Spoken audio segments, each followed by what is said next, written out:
for Tycoons of Small Biz, spotlighting the true backbone of the American economy, the true tycoons of business in America, the owners, founders, and CEOs of small businesses.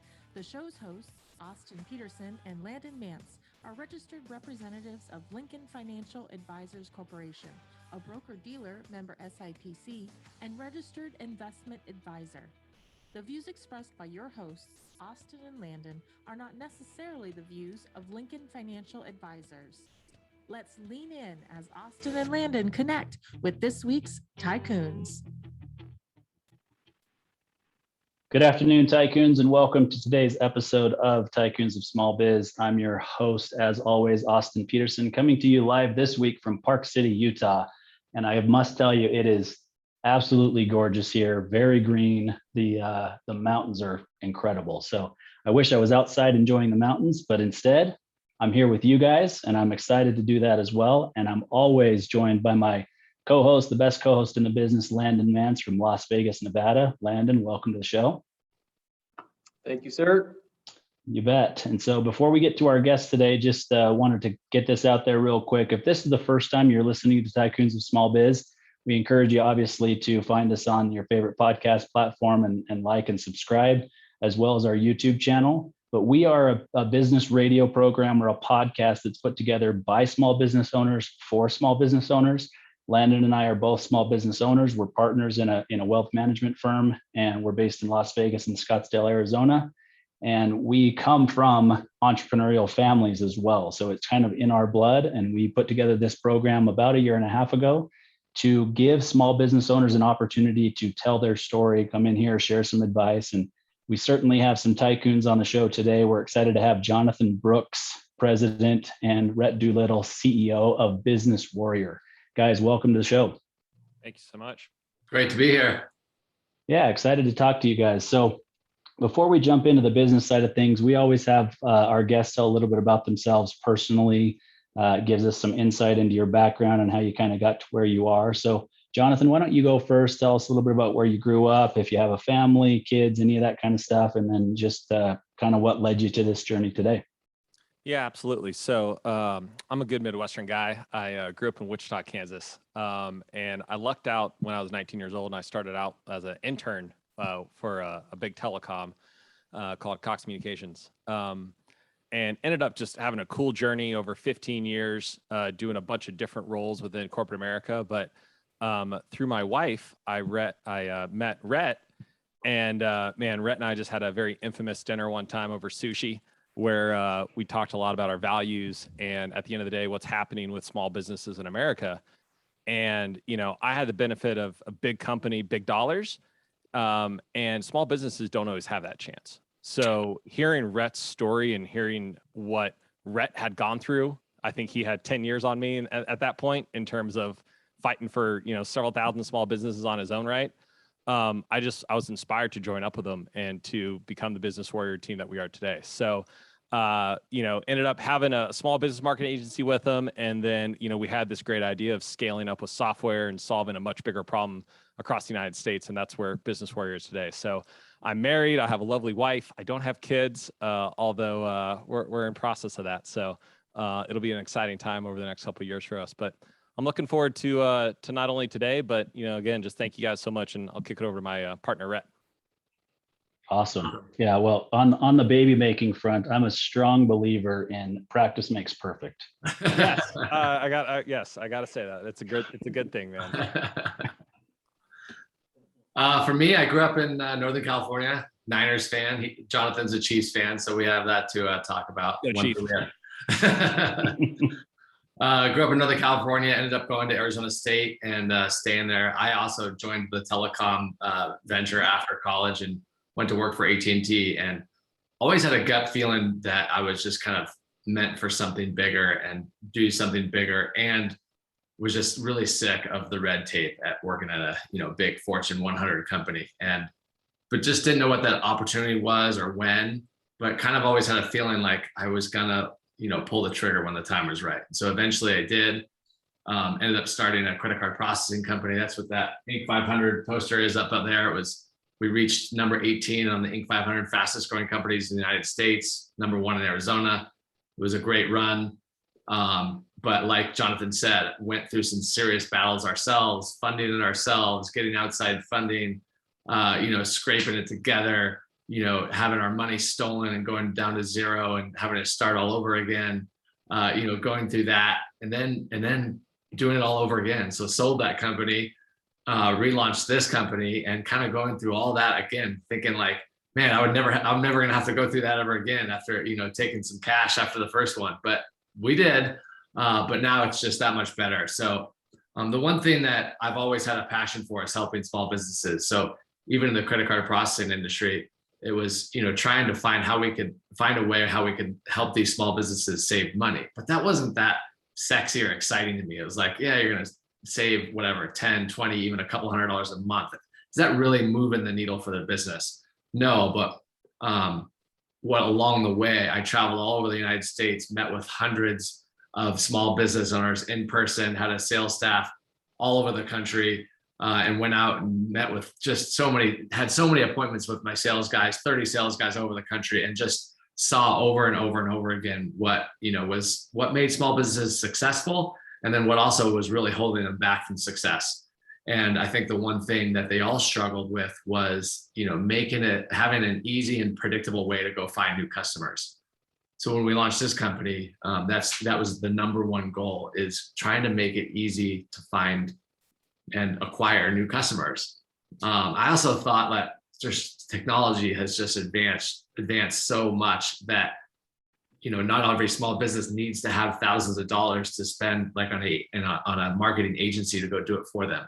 A lot of this can be done through technology, but they're afraid, or they've been burned, or maybe they tried technology, or they don't know it.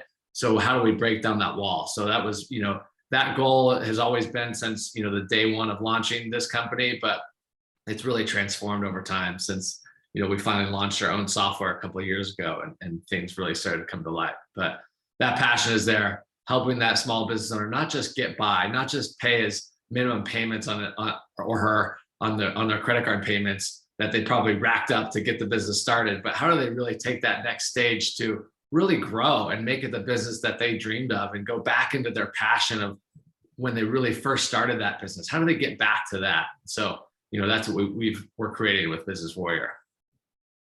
Yeah, that's awesome. There's one thing, really maybe two things that I want to hone in on that you said that, maybe some of our listeners didn't pick up on, but it's interesting to me that you said, I felt like I was meant for something bigger, right? And the funny thing is, you guys both worked for very large organizations, but bigger to you means to go smaller, which I think is awesome. The reality, as I say it all the time, small business is big business. Like we believe, the name of our firm is Backbone Planning Partners, because the small business owner truly is the backbone of the American economy. Most people in this country work for a small business, not a large business. And most small businesses, and you kind of hit on this as well, Rhett, most small businesses don't fail because they don't have a good idea, or they don't have a good process or a good service, or they're not doing good work. They fail because they can't acquire enough customers or clients. Yeah. Right. So I think that's awesome, and a great way for us to kind of kick this off. So I'll throw this question out to either one of you. Maybe both of you want to answer it, whoever wants to go first. But in your opinion, and what you guys are seeing in building this business and doing the things that you're doing, what is the current state of small businesses, right? We're kind of hopefully at the tail end of this worldwide pandemic, but just overall, you can talk about COVID-19, but just what's the current state of small businesses in your opinion in America? I think one is we're seeing a huge increase in small businesses created. And obviously COVID was a huge factor in that, right? It's people really looked at their lives, their personal lives, and their business life. And do they want to go back to work in that job? Or is this kind of like, I think for a lot of them, it was a catalyst to either start something, make that switch. Maybe they got let go. Maybe they had some capital and like, now's the time. Maybe they're just starting a side hustle, but the stats are showing that there's just this huge increase in small businesses. So you have all these new businesses getting created, but then you still have a ton that are still figuring out how to make it. I would say overall, I'm still shocked at how many don't leverage technology to improve their business. So I think you have, I don't know if you want to call it millennials, but like that new business, and it's not really age based, but there's that people that are kind of forward thinking and using technology. There's that still is the minority in small business owners. The vast majority we're still seeing do not leverage technology. They're still afraid of it.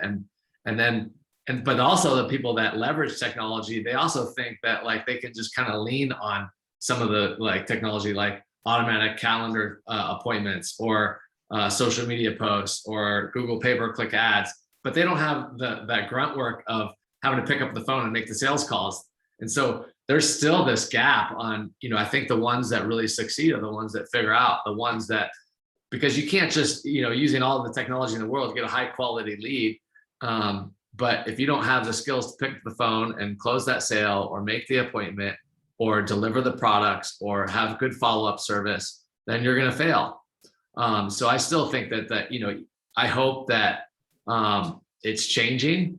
There's so much technology, so many great solutions out there, not just ours. I mean, there's just a plethora of options for small business owners, but I hope that, this wave of new business owners comes around and that they really try to leverage technology, because it'll make a small business owner more profitable, more efficient, and not have to burn as much cash from the beginning.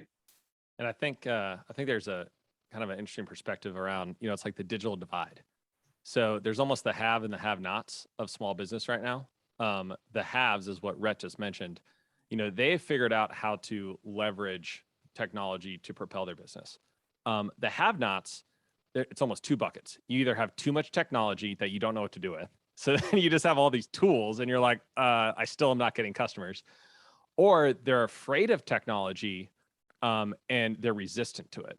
And I think what COVID showed a lot of small business owners is, leaning into technology is an good thing, actually. Relying on foot traffic and somebody kind of stumbling into your store really is not going to happen that much anymore. Even with the return of businesses in America and, the vaccine and the mask and all that, there's still not the foot traffic that is going to be like the days of old. So you got to innovate on how you do that. And you got to innovate in the most, predictable and intelligent way without burning yourself out. I mean, Rhett and I joke, like, we have meetings, I think, every 30 minutes now, but it's because we're in build mode. We could be over inundated with technology, but we're choosing not to be. Like, we're taking a lot of steps for ourselves on mental health and creating a space and like being really careful with our time, because technology could completely overwhelm a business owner and you're not any more profitable or efficient. So I think, being aware of that's super key right now for a business owner. Yeah, I agree with you 100%. I mean, everybody throws around this term Zoom fatigue, right? And I mean, we're on Zoom right now, right?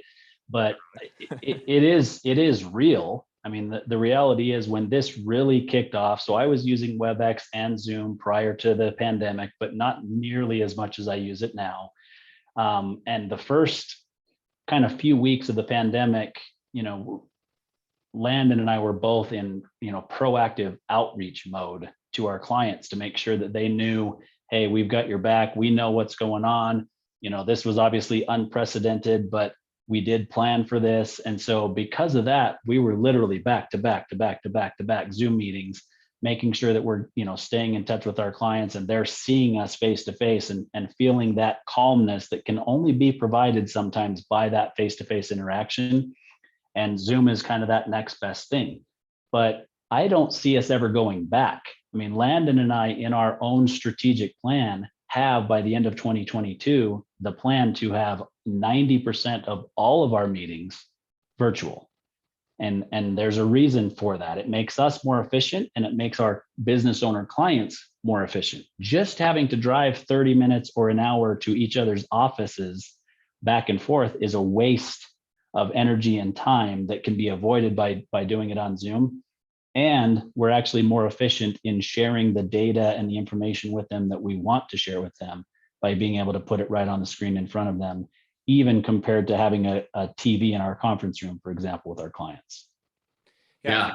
Well, I was just going to say, I think an interesting thing that we're seeing, and we put pressure on ourselves to simplify the software, is that put yourself in the shoes of somebody who works at a boutique and spends on their feet from 9 a.m. to 7 p.m. And then now all of a sudden they're trying to plug in to understand, how do you go and launch a Facebook ad? How do you update my Google My Business? Like, they're exhausted by the time they get there at the end of the night, and yet it's still something they need to do. So, helping them balance between being on the floor and being present as we reopen and small businesses reopen, and then still put focus on tech. I mean, I think that's going to be the next kind of great owner's leap, is how do you get best of both worlds without burning yourself out? Yeah, agreed. And I want Landon to jump in here actually and talk a little bit about, you mentioned the boutique, and specifically, retail boutiques or fashion, or, those types of retail stores. It's a different animal. And the reality is, we had a guest on our program who happens to be Landon's sister that owns a boutique fashion store in Long Beach, California.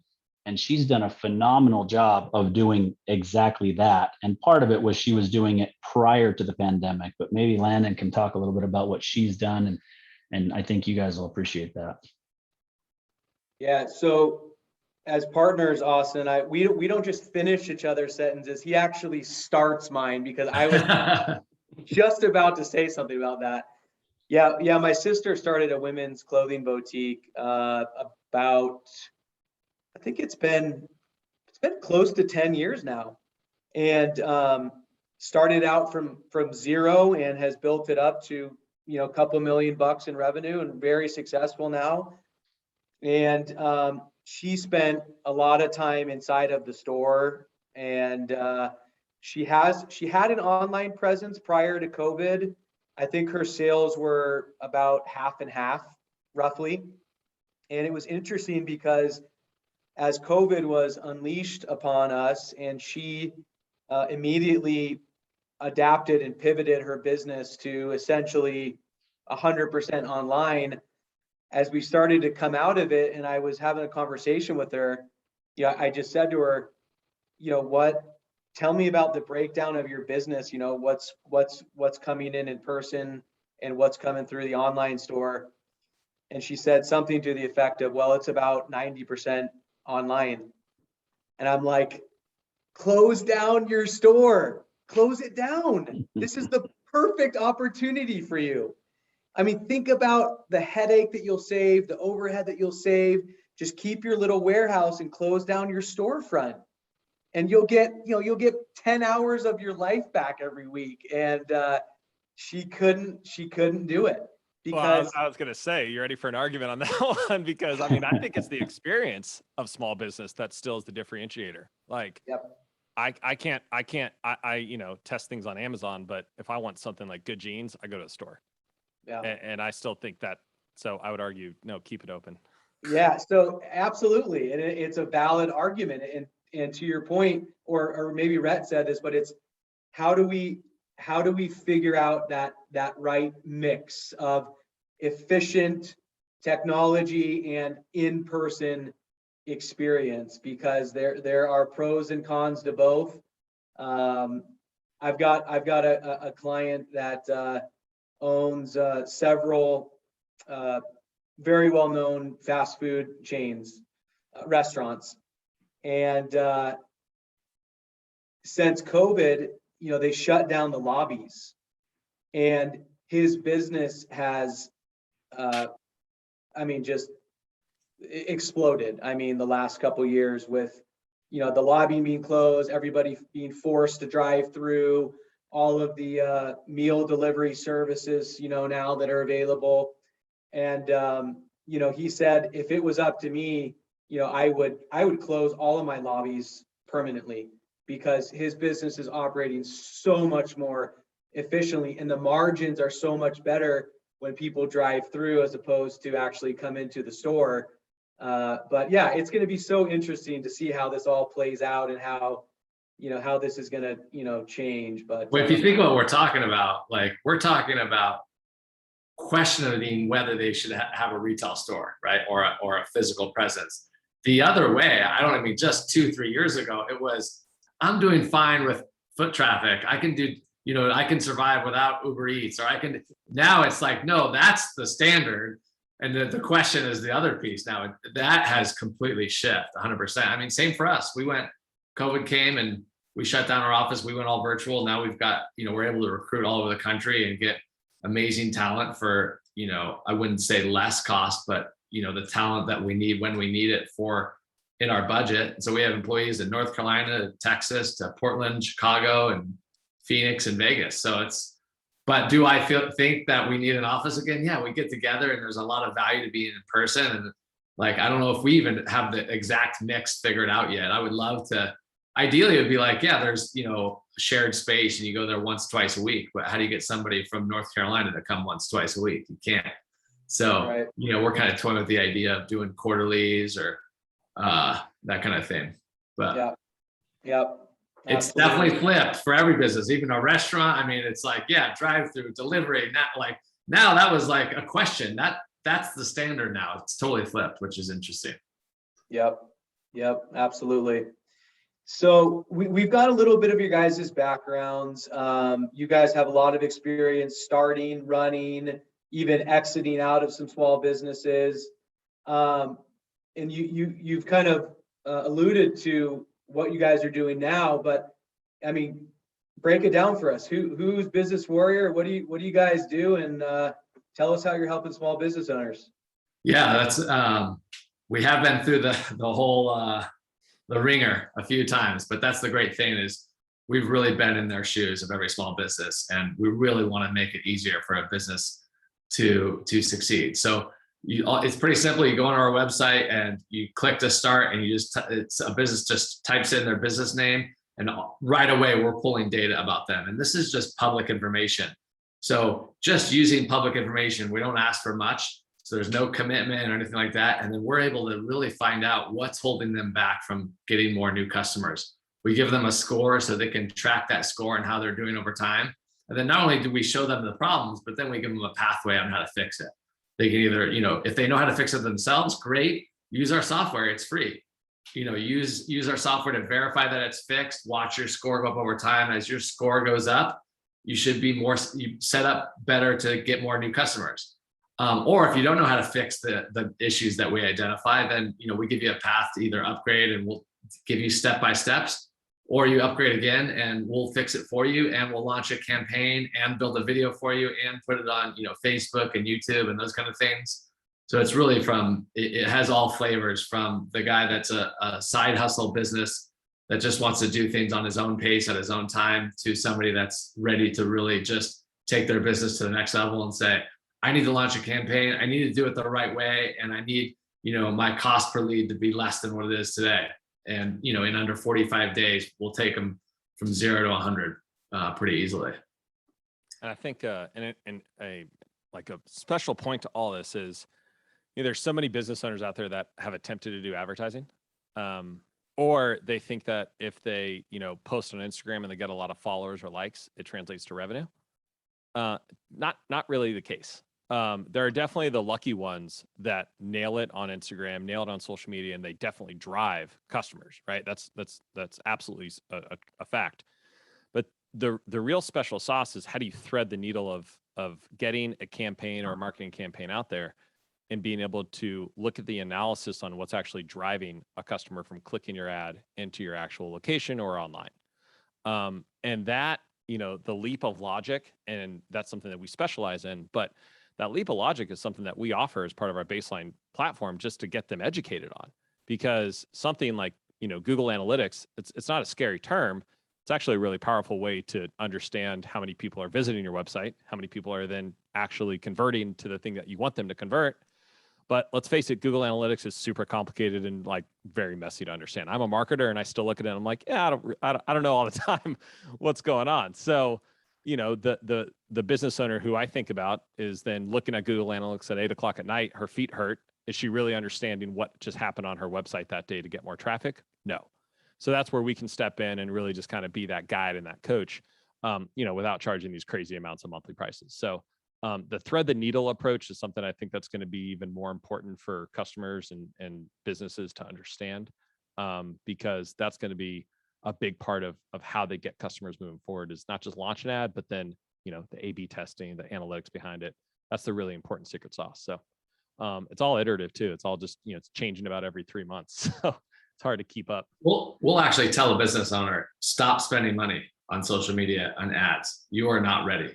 like stop wasting your money. Like, let's get, that foundation built first and then maybe relaunch in whatever 30, 45 days. But that's a lot of times people are shocked. It's, well, are you getting any ROI? Do you know if you're getting ROI? No. Okay, well, that's the place to start. How do you know where you're going if you don't know where you're at? And not only that, but our software, it tracks it. So we just are super transparent. So if we're doing the work or if they're paying the agency, they should be able to see what's going on. I might get an ROI, but so many business owners I talk to, and they have no idea.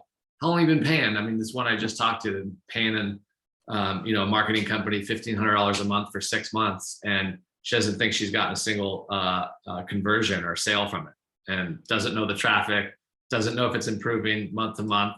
She just gets fancy, imagery and things like that sent to her, every couple of weeks, but has no idea if it's worth the money or not. And that's just mind blowing to me.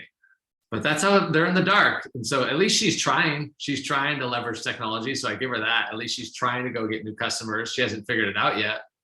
But, like we said in the beginning, it's the ones that figure out that right mix of you leveraging technology, being honest about what you're going to do yourself. And if you're not going to do it and stick with it and be consistent, then, pay somebody else to do it. Right. Sure. So let's stay on this just for a second, and we'll kind of use this this woman that you mentioned kind of as a case study. So all those mistakes that you guys mentioned and things that business owners do, I've done pretty much all of them. I've learned a couple of things along the road. I'm a marketing person, just by my educational background, but not so much by my trade.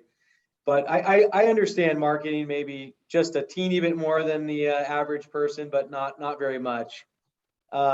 So let's talk about this woman for a second. Okay, so she probably engaged this new team because she wanted to grow her business, but probably did not have any type of strategy around doing that. She just, like a lot of us, we go out, we say, okay, we need to have an online presence, and we need to do ads, and we need to drive, engagement and traffic, and hopefully that's going to lead to some leads and opportunities for new business.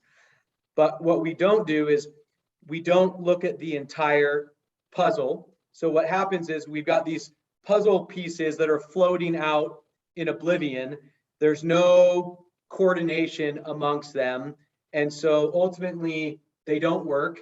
And then we get jaded because we don't get any results from these strategies that we implement. So my question is, you guys obviously have some really powerful data at your fingertips when you're engaging these new customers or clients of yours. So what would you guys say, like, what are the top maybe 2 or 3 or 4 mistakes that people are making with their online presence? And then how do you kind of help to bring these pieces together so that you can help them create that kind of that foundation that you alluded to? I mean, I think the biggest mistake is people get excited about advertising, so they want to be everything to everybody. And they feel like, oh, if I just cast this wide net, and like for her, she has a salon, she does hair, she does eyebrows, she does lashes, she does facials, and like, well, yeah, but I can offer this to anybody. Like almost any woman could come in, but that's not how advertising works.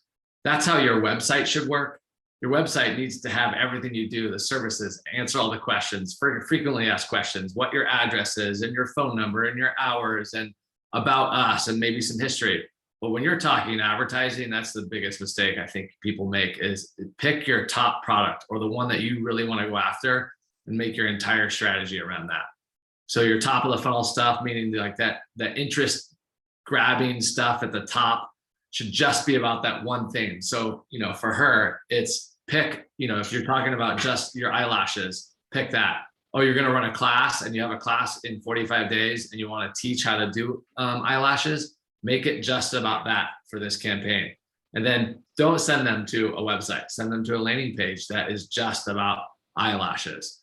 And so, that's the kind of key to advertising. And then, there's just some simple stuff that business owners miss, like not having a call to action button on your landing page or on even your website, not making it clear what you want them to do. They miss that. Several things. They don't have a website that is mobile optimized, or it loads. Here's a big one we're seeing a lot now. People are making their website mobile optimized as far as it looks great, but we run our score using our technology, and I'm seeing the load time, over 15 seconds. If you're over 5 seconds, well, first of all, as users, we just get bored and we close out, or we think something's wrong. But Google hates it. So if you're actually paying for ads, you're trying to get organic search, or spending any time or resources or money on SEO, and your mobile website is loading in 15 seconds, they're not going to pass you any traffic. And so now you're thinking that like maybe this campaign we're running just isn't working. It may be working, but Google's not passing you any traffic because you're not loading fast enough. So there's some really technical low-hanging fruit things, like having call to action buttons, like having a website that loads in under 3 seconds. Those are like the basics. And then the advanced is picking a niche, getting really good at that niche, and then making sure your campaign from beginning to end is about that niche, without getting them sidetracked on the 12 other things that you could do. It's about finding the smaller group of clients that want that one thing, and then being the best of that one thing. Well, and I think it's interesting that, so to add to what Rhett was just saying, I would actually think that part of it is ego of a business owner, that they're very inward focused. And what do I mean by that? Like, they've gone through hell to get their business to where it's at today. So they market the way that they think would attract their type of customer. But the power of marketing is you can do different A/B tests.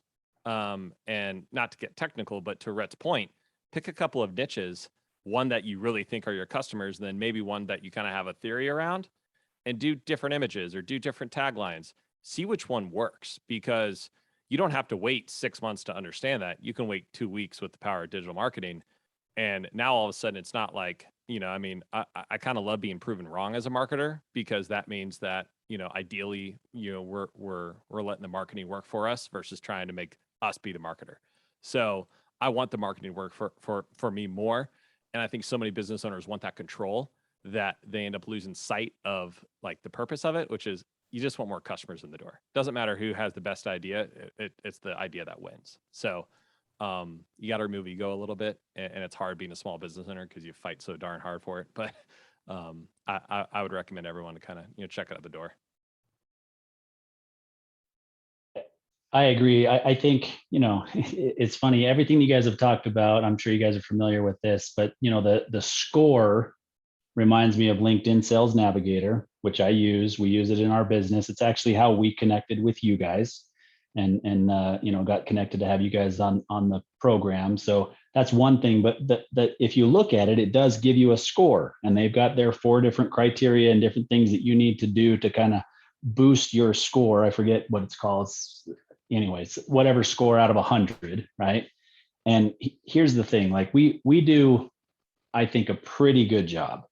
I would hate for you guys to plug in Backbone Planning Partners or Tycoons of Small Biz into your software program and tell us how we really do, right?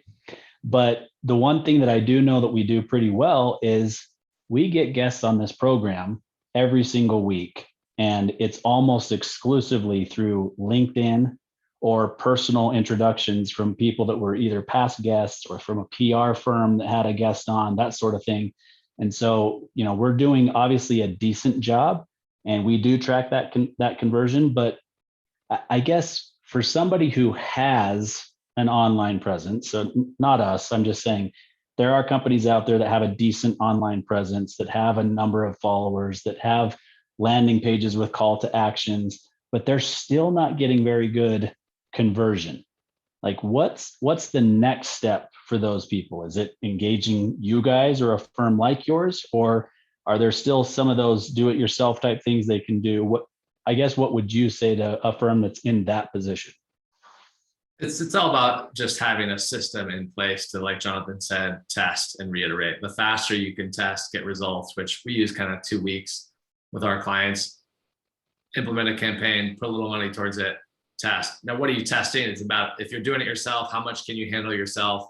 If you're using an agency or a service like ours, there's, you can A/B test copy on the landing page. You can A/B test imagery. You can A/B test the ads on Facebook or Google or YouTube.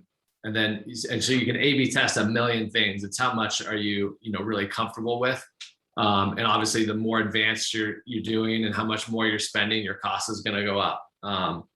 But get the building blocks in place, make sure all that tracking and everything else is done. And then just deciding, hey, like Jonathan said, a lot of times when we A/B test something, the business owner's ego gets involved and they want to A/B test kind of the same thing.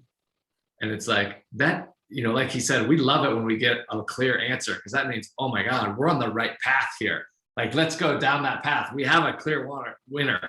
It's really difficult when you run an A/B test and it's like 51% to 49. We didn't, that's kind of on us. We were like, okay, we got our own way here. We kind of just made a test that was in the same direction. We didn't make it difficult enough to really get an answer. Are we on the right path? Then when you get that right path, then you can start A/B testing more detailed things like imagery and titles and things like that. But, like he said, I think just overall, it's having a system in place. Ours is a great starter. Look, you can go upgraded services like, my soon-to-be father-in-law, he has a real estate company and they're spending $5,000 a month. We don't market for real estate companies or realtors, but the building blocks are not in place and they don't have a system in place to be testing this quickly. So they're on month 3 spending $5,000 a month and he really doesn't have any answers and he doesn't know if they're improving or what's worked and what doesn't. So you could go to somebody like us that's less than $1,000 a month and figure out those answers a lot more quickly. And then after, hopefully with us, you're getting an ROI and you don't want to leave. But there are also companies that like, hey, look, they want to like have huge budgets and use huge agency type services. Great. You got the testing in place with us. You're launching off. Maybe you want to keep that going, but you want to take it to the next level, or you're just in an industry that we don't work with. That's fine. But you got to have that system in place to implement, look at the results, reiterate 2 weeks later, and just got to have that system every 2. If you wait 3 months, you're, like he did, wasting 15 grand without much to show for it. Well, Yeah, no, go ahead. Well, so go ahead. Well, I was just going to say, I mean, I'm listening to Rhett and, for listeners, I'm passionate about this because, I have 2 brothers that are in the small business world. And like, I think about the things that the 4 of us are talking about. And I'll just throw it out right now. My older brother would probably call me a nerd because he's like, oh yeah, that's not marketing. Right. But the reality is that, this is what small business owners need to start to educate and understand on what is actually required moving forward. Like, it's not about just having that great product and service. It is starting to understand that, your phone is now your retail window. Your phone is now your brand. And so the way that you show up on phone, desktop, everywhere, that's all coming from analytics and A/B testing and the things that we're talking about. Yes, you need a really strong brand, and yes, you need that presence. But I would just, you can get started without feeling intimidated about it, right? And that's really what, our mission is to help people get started. And to your point, the person who maybe is, doing the A/B testing and everything like that, we're also okay with saying, hey, you should do a marketing agency. You don't need Business Warrior right now. Use Business Warrior to gut check your marketing agency. Like, we're okay with turning away business if it's not meant for us and not meant for you. So just get started on understanding it. I think that's the big thing is once you get there, then you don't have to, it doesn't have to be so scary. It doesn't have to be so nerdy. Well, I think that's a big deal, the way that you guys have said that, because I would venture to guess that 99% of the people listening to this program have done some sort of marketing in the past. They've either engaged somebody to do it for them or they've tried to do it themselves. And if they've engaged somebody to do it for them, there's very rarely some sort of a tracking mechanism in place, right? I mean, they're having a conversation with that marketing firm and they're saying, we've been paying you $1,500 a month, to go back to your example earlier, $1,500 a month for 6 months, and I can't track any leads from what you're doing. And the response typically from the marketing firm at that point is, well, we're building your brand. We're not generating leads, right? And I think that business owners are tired of hearing that response. Yeah. And you guys are giving a different response, right? Like after 2 weeks, we should be able to track if something's working. And if not, we switch and do something a little bit different. And you go tighter on a niche, or you understand that, that's really not a great place to be picking up clients. There's action steps The along the 6 way. month mark is still a good like goal for ROI. Yeah, agreed. You got to I wouldn't pick any contract or anything like that. Like you got to give them 6 months, but I do use the 2 week mark. Like if you're not seeing them making changes every 2 weeks, so it's like probably 30 to 60 days to get something launched. And so then by month 3, it should be every 2 weeks iterating, and then really months 3 to 6, which should be seeing consistent improvement, so that you can see that light at the end of the tunnel when, those costs and that profitability crosses and you're seeing that return. But if you're in month 4 and you're not seeing the improvement and you're not seeing the iteration, bail. It is a little bit like weight loss. Like the first 30 days, you don't lose a lot of weight, right? But man, like if you're consistent about it, which is what we're talking about so much, like if you're not losing weight after 60 days, you should probably fire your trainer. You should probably fire your marketing group if you're not seeing it. Yeah, well, that's really not a problem for me. Park City guns right there. That's awesome. Yeah.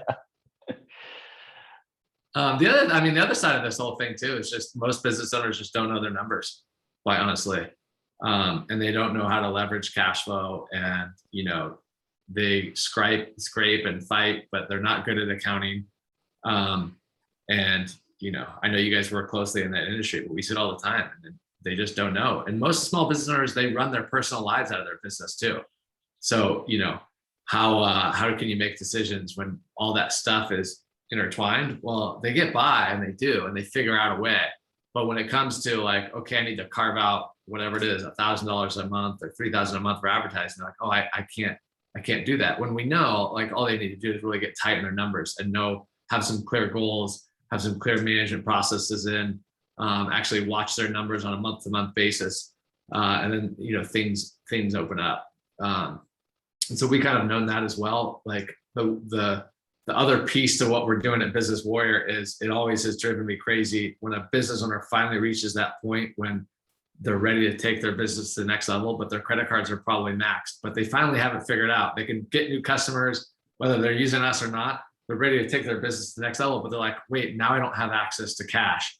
And because all their personal finances or business finances are all intertwined, they can't get loans or anything else. They really have had a lack of options. So we've been working really hard to actually launch our own loan lending program that's coming out probably end of October. So we're super excited. We're using, a really new way to underwrite businesses, using like their most recent success, not, old traditional ways of just being solely reliant on FICO and that kind of thing, or, assets like a house and have to put up your house and all these other things. So you're talking unsecured credit loans from 5 to 50,000. And really getting these businesses like, oh my God, they're seeing ROI on ads, but they don't have any cash to grow. Well, we have the data, we can see that. Wouldn't it be nice to offer them a fairly priced loan? Yeah. I don't think there's many fairly priced options out there for small businesses right now. They can get an SBA loan from their bank, which is like next to impossible to get. That takes 90 to 120 days, or they can take the last resort, which is a cash advance, which is basically predatory lending at 40 to 60% interest rate. What's in between? I haven't seen it. So we're launching that. So we've been building that for the last few months, and we're pretty excited to launch that here coming up soon too. There's actually a funny story about that, which is coming from corporate America. Like you spend your life like building your personal credit up. And then Rhett and I was that entrepreneur life, and I applied for a small business loan for our former business, and we got declined from the bank. And I was like, but no, like that doesn't make sense. Why would that be the case? And it was such a shocking experience coming from, thinking that you as an individual have good credit, but the bank looks at you still as a risk. And quite honestly, how many small business owners put their whole life and personal credit into it and then still get turned down? I'm just, Rhett and I are both tired of it, right? Like they deserve to unlock their happiness And, no, they don't get $100,000 every single time, but they should get the opportunity to get some money without automatically getting declined from the bank. So, we're our next phase of that is really turning that whole experience around. I don't want anybody to feel like I did, 5 years ago. So it was an eye-opening experience for me, man. Yeah, it is very interesting that, if you've got a job, a W-2 job making, $100,000 a year, you can go out and purchase a $500,000 house, probably no problem. But then you quit your job and you want to get a $50,000 or $100,000 loan to start a business, and they're like, no freaking way, get the heck out of here. Yeah, or even if your business is doing the same amount, your business could be doing 150 grand, and you're not even asking for 500. You just want 50. They're like, right, no chance. Right. And to Jonathan's point, the only thing in between the SBA and the predators is really like family and friends, Yes. And you can only ask your family for so much money. Eventually, they stop answering your phone calls because they know why you're calling, so. Yeah. But I love what you guys are doing. Austin and I have had several successful marketing, SEO firms and the like come onto the program, and they do a fantastic job at what they do. But I love that you guys, your approach is different. And I would imagine that your customer base is a little bit different as well. So talk to us a little bit about, like, what's a typical customer look like for Business Warrior? Maybe you can speak to, length in business, a number of employees, revenue, whatever is kind of relevant. Typically, yeah, it's an owner operator, so they're very involved in the business. They're not quite. It's more than a side hustle for them. This is their primary business. This is their lifeblood. They're also they actually probably have at least a couple employees. So I would say 3+ employees. But they're not at the stage where they're doing $500,000 a year and they can afford to pay their own person to do just advertising or just look at technology. They're still trying to handle that themselves.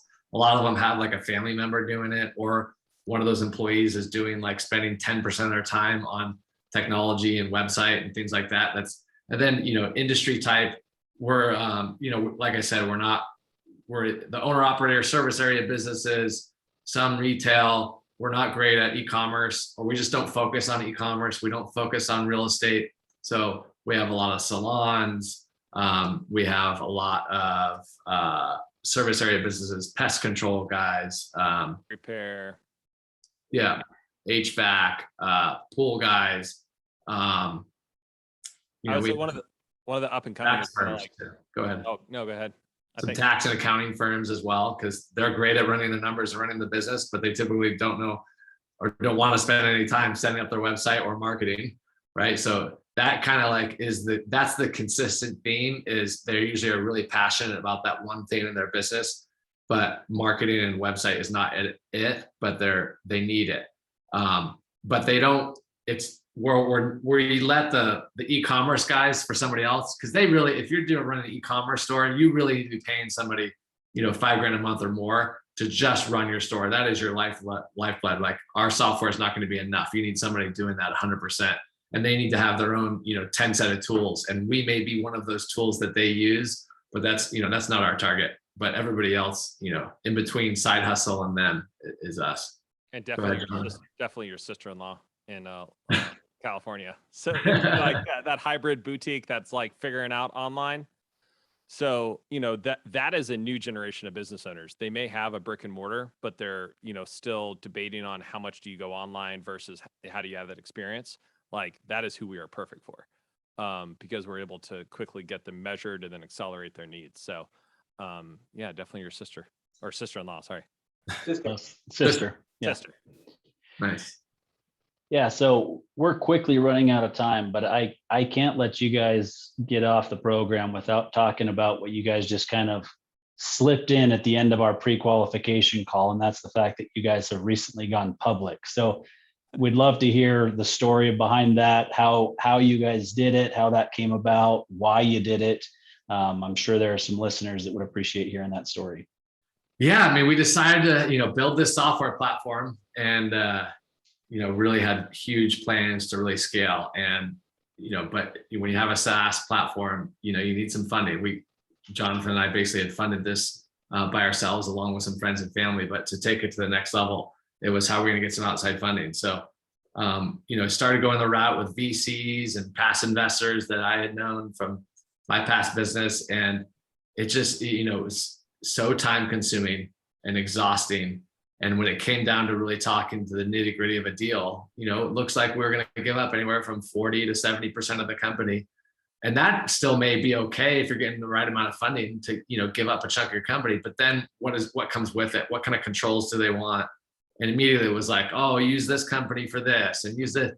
And it was like, no, we had a plan. We were very clear on what needed to get built. We had the team in place. We really just needed that right partner. So we went this other route, doing a reverse merger, which is funny. SPACs are like the big thing in magazines and news now. So, reverse merger is kind of like that, but different. So we reversed into an existing public company, took it over. I became chairman of the board, and then we also inherited a nice group of existing shareholders, and they're super happy now because, it was less than a penny before that. And, now we're at 23 cents or whatever. So they've all made a good chunk. But so we went through that, and then we also finished that merger on January 31st of 20, and COVID really started hitting us hard, February, March, April. So all of the financing plans that we had kind of lined up post merger just got delayed like crazy. So, nobody was working at the SEC and things were shut down. And so we went through all of that. But in the end, it worked. So we filed to get a Regulation A approved. We had some amazing success at the company. So really the time that we got delayed because of COVID let us really mature as a company, improve our software. We got traction in the market. Our products and solutions got better. We put up great results. The Regulation A, which is like a financing medium, got approved. We found a great partner who was going to fund our Regulation A. I would say at the beginning of COVID was vastly different than the one we chose later on. It went from, having to maybe choose a shark, which would be, similar to the VC world, to somebody that's really a great partner for us, that's in it for the long haul. And so it all worked out in the end. We're still startup. We still have, I'd say just under 15 employees. So we still have that startup mentality, but we're, stacked with cash right now so we can build the product that we want. We've beefed up the infrastructure, the security behind the product. We've added so many members of the team. So we've really been able to take this really unique route of going public, getting the Reg A approved by the SEC, finding the right partner, having success along the way, and it all just kind of turned out in our favor. So, things are good right now. We're pretty happy and blessed, grateful. Yeah, that's a really cool story, because I've personally never had a conversation with somebody who's done a reverse merger, right? It's uncommon. It's not something that comes up every day. It's a very strange way to go public, right? But it worked for you guys, and it sounds like it was a really cool opportunity that, I'm sure it didn't fall into your lap, but, almost kind of fell into your lap when you. No, it was a big risk at the time. I mean, you save a lot of money doing it this route from the traditional going public route. You save a lot of money. The difference between a reverse merger and a SPAC is a SPAC gets a group of people, they put a bunch of money together and they create a new company that's public, and they have all this money, but they don't have any real operating company behind it yet. So they do the money first. So the only difference is we merged with a company. We have the operating company, and then we got the financing afterwards. But it's very similar. It's kind of, merging into a public entity and then taking over that entity. But either way, when you're public, you got to have a plan. You got to hit your plan. You got to hit your numbers, and you got to execute. And then you got to be good at communicating that plan to the public. And so if you don't have the right, team or resources, in place to do that, then, you're going to fail, whether you're a heavily funded SPAC or you're a reverse merger, scraping by to fight another day. Yeah. Yeah, I think Landon mentioned at some point you're always having to report to your family and friends that invested in the company, but that seems like a cakewalk once it's time to actually report to shareholders on a quarterly basis. So Well, the nice thing about the friends and family now is they can just look on their stock app and see what the price is. And right now, everybody's pretty happy, including us. yeah, exactly. There you go. There you go. I like the greens. Greens are good. Green is good. Yeah. Hey, I'll just throw this out here, okay? We did have one other company come on here that was public, and we didn't know about it until we had our initial call with them. And we actually had lunch with him the other day, and we were just totally joking, and we said, hey, we just did some back of the napkin math, and when you came on the show, your stock was at X, and now it's up about, I think it was like 70% or something like that. And they're a really small public company, in relation to other ones. But so we'll be happy to track your progress the next 6 to 12 months and see how this translates to some good growth for you guys. But yes, love it. Add BZWR to your stock tracking app for sure. right. The power of Tycoons of Small Biz and, That's right. and pushing price. What's the price right now? Let's see what happens, right? Yeah. Looks like it's 22 cents even. All right. All right. So for the record, 22 cents even. All right, guys. Well, we are officially out of time, but really enjoyed the conversation with you guys. Clearly, you're doing some great things in your business and for the business owner clients that you guys are serving. What's the best way for people to track you guys down if they want to get some more information or connect with you? Businesswarrior.com. Okay. Pure and simple. Just like it's spelled. Businesswarrior.com. You just click on a free trial. Like I said, you'll start to get some value just by throwing your business in there. And if you're an investor and you just want to buy stock, you can go to our investors page. It says what platforms you can buy stock. Go on there like E-Trade. You just go plug in BZWR and buy some stock. Otherwise, at the top, click to start a free trial. Throw your business in there. You're not committed to anything. You'll start to get some data about your business, and then it's pretty self-explanatory from there. Easy enough. Yeah. All right, gentlemen. Well, we look forward to watching you guys and following your success. And let's make sure we have you back on here in six or 12 months, and you guys can give us an update on how things are going. Absolutely. That'd be great. So much. I really appreciate today. Thanks so It's awesome. much. Thanks, guys. Thanks, guys.